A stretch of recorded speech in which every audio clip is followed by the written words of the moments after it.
Peace. So it's Ramadan. And you know, I don't have a problem with fasting, or I don't have a problem with Ramadan. But as a Moorish American, you know what I'm saying, and due to the conversation that many Moorish Americans are having in relation to Ramadan, and do Moors, you know what I'm saying, participate in Ramadan and so on and so forth, I'm going to share my draw about this measure of Ramadan. First of all, again, I don't have a problem with fasting.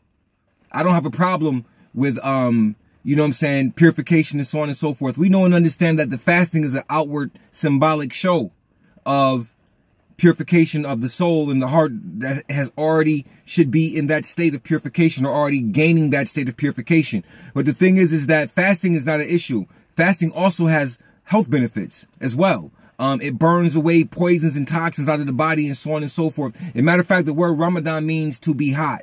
It's done in a hot month. But I don't have a discrepancy or a problem with those Moorish Americans who want to participate in Ramadan. That is your right. But the Prophet Noble Jew Ali did not say specifically that we had to participate in Ramadan. You have to remember the paradigm of Moorish science. You have to remember where these secrets were let loose from. You understand? In our Holy Quran, Circle 7, in our teachings, the Prophet Noble Jew Ali tells us, he instructs us, do not think as Arabia. To think also means to do, because thoughts turn into action. So do not think as Arabia. Therefore, do not do as Arabia, because Arabia doesn't define al-Islam. You understand what I mean? Islam has existed before Prophet Muhammad in Arabia. What happens is that many types of cultural innovations have infiltrated Islam and are called al-Islam, and are called, you know what I'm saying, that these things represent Islam. Now, for me personally, the Prophet Noble Jew Ali taught us that our Islam comes from Palestine, India, and Egypt, or what we call Kemet.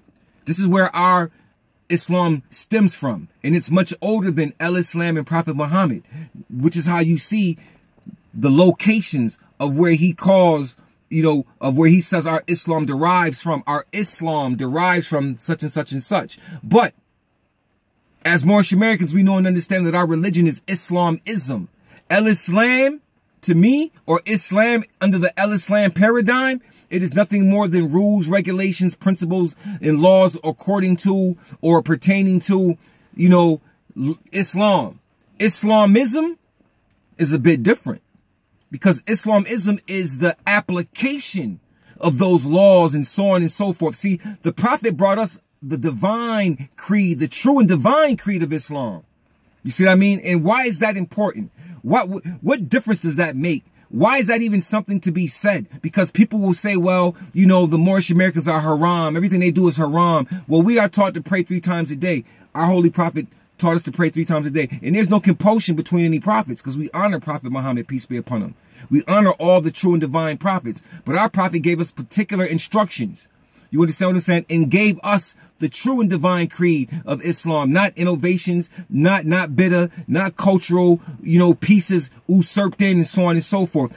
Prophet Muhammad, peace be upon him, said, if I'm not mistaken, that when he passes on, that you must continue to learn Islam from his family members.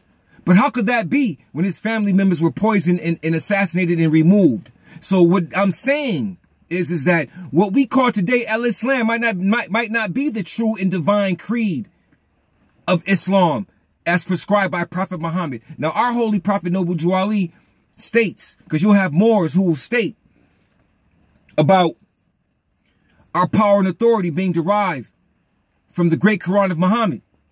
I totally agree with it. But let's examine that statement though. First of all, the word Quran is spelled with a K. And it says the Quran of Muhammad, distinguishing between, see, when Prophet Noble Jew Ali was here in the flesh, there was a Holy Quran. The book was in existence. So why is he distinguishing between the Holy Quran and the Holy Quran of Muhammad? There seems to be a difference. You understand what I mean? There seems to be a difference. And these are the things that we have to ask ourselves.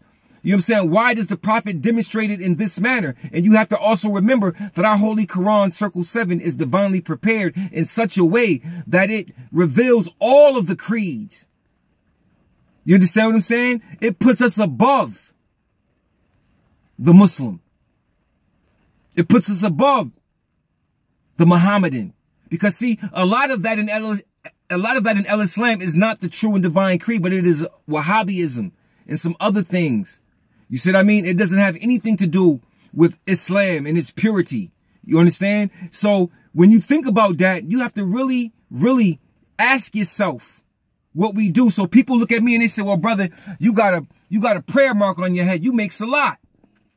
Well, according to our Holy Quran Circle 7 in the chapter called Religion, I suggest that all of the Moorish Americans go read that chapter called Religion, because there's a correlation to me bowing down and giving reverence. There's a correlation between that bow down or that prostration and my higher self. There's a correlation there. You understand what I'm saying? I will never, ever pray or contemplate something outside of my own self, because I know and understand what man really is. So when we're dealing on the science of fasting, you understand? And when we're dealing with this science, we know and understand that it's really not about man, because man is not his body. And that's what this is about. So in our Holy Quran Circle 7, the Prophet gave us our own fast. We got a 3-day fast, we got a 7-day fast, and we got a 40-day fast. These things are important, but you must study the information, get in contact with a real sheikh in the Moorish Science Temple of America, in the movement, get in contact with a real one who understands and knows these degrees and lessons, and share and ask them to share with you, to give you instruction, to give you guidance, to sit down and build. You know, so with that being stated, that's just something I wanted to state. And if there is a Moorish Ramadan, wouldn't it be in the month of October? I mean, if you're going to do that, wouldn't it be that way? Again, I'm not knocking Ramadan. I'm not knocking anyone who wants to fast. I'm just saying that there's a correlation between what the Moorish Americans do and what Islam does. Prophet Muhammad said, for this day I have perfected your religion, and we call it Islam. But look at what he said. He didn't say I made it perfect. I perfected it. Through trials and tribulations, it has become perfected. You see what I'm saying? So with that being stated, I just want to share that a little bit. Peace.